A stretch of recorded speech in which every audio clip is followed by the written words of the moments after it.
ప్రియ దేవుని బిడ్డలారా, మన ధ్యాన భాగం యోబు గ్రంథం 35, 36 అధ్యాయాలు. ముందుగా ఒక చిన్న దృష్టాంతం వినండి. వెనకటికి ఒక ఊళ్ళో ఒక ఆయన ఉండేవాడు. అతనికి ముక్కు మీద కోపం. ఏది అడిగినా ప్రతిదానికి కోప్పడతాడు. కోప్పడడానికి కారణాలు వెతుక్కుంటాడు. కోపపడడం అతనికి అలవాటైపోయింది. అదే అతనిలో ఒక జబ్బుగా పరిణమించింది. బాగున్నావా అంటే, బాగా ఉండకుండా ఉంటే విందామా అని అడుగుతున్నావా అంటాడు. మర్యాదగా కాళ్ళు కడుక్కోమంటే నా కాళ్ళు మంచివి కాదనుకుంటున్నావా అని మండిపడతాడు. స్నానం చెయ్యి అంటే నేను మురికి మనిషిని అనుకుంటున్నావా అని ఎగిరిపడతాడు. మీ అబ్బాయి పరీక్ష పాస్ అయినాడా అని అడిగితే ఫెయిల్ కావాలనుకుంటున్నావా అంటాడు. ఈ విధంగా అయిన దానికి కాని దానికి ప్రతి ఒక్కరి మీద విసుక్కుంటాడు, కోప్పడతాడు. అతని జబ్బును ఏ వైద్యుడు బాగు చేయలేకపోయాడు. అందుకని అతనికి అగ్నిపర్వతం అని పేరు పెట్టారు. ప్రియ శ్రోతలు, కోపం అనేది ఒక ఉద్రేకం. దాన్ని దేవుని బిడ్డలు ఆధ్యాత్మీకరించుకోవాలి. ఎఫెసీ పత్రిక 4వ అధ్యాయం 26వ వచనం, కోపపడండి గాని పాపం చేయకండి అన్నాడు భక్త పౌలు. కోపం 2 విధాలు: మంచి కోపం, చెడ్డ కోపం. మంచి కోపం అయితే అందులో స్వార్థం ఉండదు. దాన్ని ప్రజలకు ఉపయోగకరంగా మార్చుకోవాలి. దేవుని యందు విశ్వాసముంచిన వారికి చెడ్డ కోపం మీద ఘన విజయం ప్రాప్తిస్తుంది. ఇప్పుడు మనం యోబు గ్రంథం 35వ అధ్యాయం 1వ వచనం నుండి విందాము. ఎలీహు మాట్లాడుతున్నాడు. యోబు, నీవేమంటున్నావు? నేను పాపము చేసిన ఎడల నాకు కలిగిన లాభం కంటే నా నీతి వలన నాకు కలిగిన లాభమేమిటి? అది నాకు ఏమి ప్రయోజనము అంటున్నావా? అంటే దేవుడు అన్యాయస్తుడని గదా నీ ఉద్దేశ్యం? నీ హేతుబుద్ధి పెడత్రోవ పట్టింది. 5వ వచనం, ఆకాశము వైపు నిదానించి చూడు, నీకన్నా ఉన్నతమైన ఆకాశ విశాలముల వైపు చూడు. నీవు పాపము చేసినా ఆయనకు నీవేమైనా చేయగలిగావా? నీ అతిక్రమాలు విస్తరించినా ఆయనకు నీవేమైనా చేయగలిగావా? నీ ప్రవర్తన వల్ల దేవుడు ఎలా ప్రభావితుడవుతాడు? ఆయనకు నీ పట్ల జాలి, ప్రేమ అంతకు మించి మరేమీ కాదు. అబ్రహాము విషయం చూడండి. హాగరు అనే దాసిదాని విషయంలో అబ్రహాము పాపం చేశాడు. దాని ద్వారా ఎట్టి ఫలితం వచ్చిందో అందరికీ తెలుసు. నేటి వరకు మధ్యప్రాచ్యంలో అబ్రహాము చేసిన దాన్ని బట్టి సంఘర్షణలు కొనసాగుతూనే ఉన్నాయి. శారా సలహా విని ఈజిప్టు దాసీదాన్ని కూడినందుచేత శారా, అబ్రహాములిద్దరూ దీనికి నైతిక బాధ్యత వహించవలసి ఉంది. 4000 సంవత్సరాలు వారి చర్య ప్రపంచ చరిత్రపై దుష్ప్రభావం చూపెట్టింది. అందుకే మానవుడు పాపం చేస్తే దేవుడు బాధపడతాడు. 8వ వచనం, నీ వంటి మనుష్యునికే నీ చెడుతనపు ఫలము చెందుతుంది, నరులకే నీ నీతి ఫలము చెందుతుంది. మానవుడా, మనలో ప్రతి ఒక్కరము చెప్పే మాట, చేసే పని ఇతరులపై ఎలాంటి ఫలితం చూపుతుందో ఆలోచించండి. ఎలీహు చెప్పిన మాట అక్షరాల నిజం. ప్రతి ఒక్కడూ బోధకుడే, ఉపాధ్యాయుడే అయితే ఇతరులు ఏమి నేర్చుకుంటున్నారు అన్నదే సమస్య. అనేకులు బలాత్కారం చేయడం వలన జనులు కేకలు వేస్తారు. బలవంతుల భుజబలానికి భయపడి సహాయం కొరకు కేకలు వేస్తారు.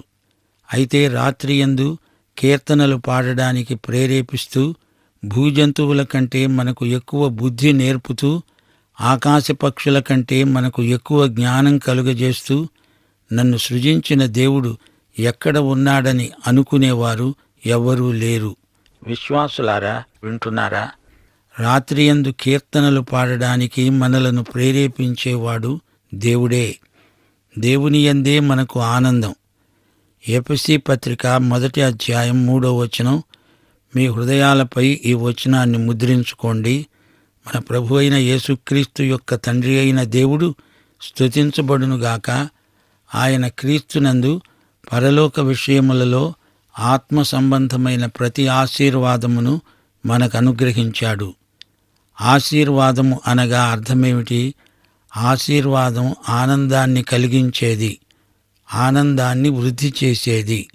అదే ఆశీర్వాదం అంటే. మోషే కొండపై నుండి దిగివచ్చినప్పుడు అతని ముఖచర్మం ప్రకాశించింది. దేవుడు మన పాపాలు క్షమించినప్పుడు, దేవుని కృప మనము అనుభవించినప్పుడు, దేవుని సహవాసంలో మనకు ఆనందం. అదే ఆశీర్వాదం. 1 యోహాను 1:4 మన సంతోషము అనగా ఆనందము పరిపూర్ణమవడానికి మేము ఈ సంగతులను రాస్తున్నాము. రాత్రియందు కీర్తనలు పాడడానికి దేవుడు మనల్ని ప్రేరేపిస్తాడు.